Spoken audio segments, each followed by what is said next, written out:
प्रभु यीशु मसीह के सामर्थी नाम में आप सबों को जय मसीह की। आज का मनन का भाग हमने लिया है जो आपको मुझे मिलता है निर्गमन की किताब अध्याय 17 उसकी 1 से लेकर 2 आयत और लिखा है। फिर इजराइलियों की सारी मंडली सीन नामक जंगल से निकली और यहोवा की आज्ञा के अनुसार कूच करके रपीदीम में अपने डेरे खड़े किए और वहाँ उन लोगों को पीने का पानी ना मिला। इसलिए वे मूसा से वाद विवाद करके कहने लगे, हमें पीने का पानी दे। मूसा ने उनसे कहा, तुम मुझसे क्यों वाद विवाद करते हो और यहोवा की परीक्षा क्यों करते हो।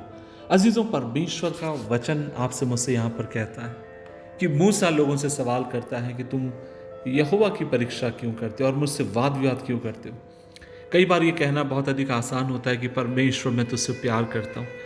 कई बार बार ये कहना अच्छा लगता है कि खुदावन आई लव यू, खासकर जब हम आराधना में होते हैं, परमेश्वर की इबादत में होते हैं अपने हाथों को उठाकर, और कई बार आंसुओं के साथ हम कहते हैं प्रभु जी मैं तुझसे प्यार करता हूँ, इस दुनिया से बढ़कर, इस दुनिया की बातों से बढ़कर, अपनों से बढ़कर, हर चीज़ से बढ़ के मैं तुझसे प्यार करता हूँ। लेकिन अजीजों, क्या होता है जब चीज़ें आपके मेरे विपरीत दशा में जाने लगे? क्या होता है जब चीज़ें ऐसी दशा में बहने लगे जिसके बारे में ना आपने सोचा ना कभी आपने कल्पना करी? और तब ऐसे समय कई बार हम परमेश्वर से क्रोधित हो जाते हैं। ऐसे समय कई बार हम परमेश्वर के विरुद्ध में बलवा करने लग जाते हैं।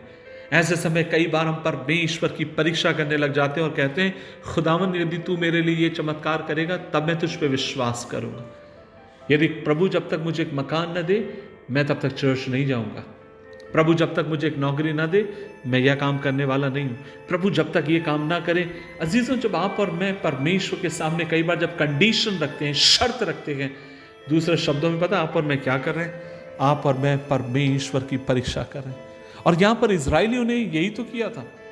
वे प्यासे थे, उन्हें लगातार प्यास लग रही थी और वे गुस्सा हो रहे थे, वे लड़ रहे थे और वे परमेश्वर के अद्भुत कामों को जब वे क्रोधित थे, भूल चुके थे कि कुछ देर पहले ही थे या कुछ दिन पहले ही तो परमेश्वर ने लाल समुद्र को 2 भाग किए।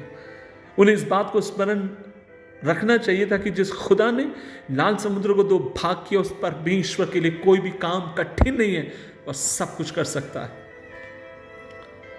लेकिन दुर्भाग्यवश वो उस बात को भूल गए।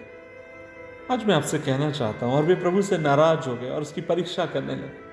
आज सुबह के समय मैं आपसे कहना चाहता हूं, हम जब इजरायलियों के बारे में पढ़ते हैं और कई बार हम उनके ऊपर आक्षेप लगाकर ही कहते हैं कि वे लोग ऐसे थे, वे लोग कमजोर थे, उन्होंने ऐसा किया।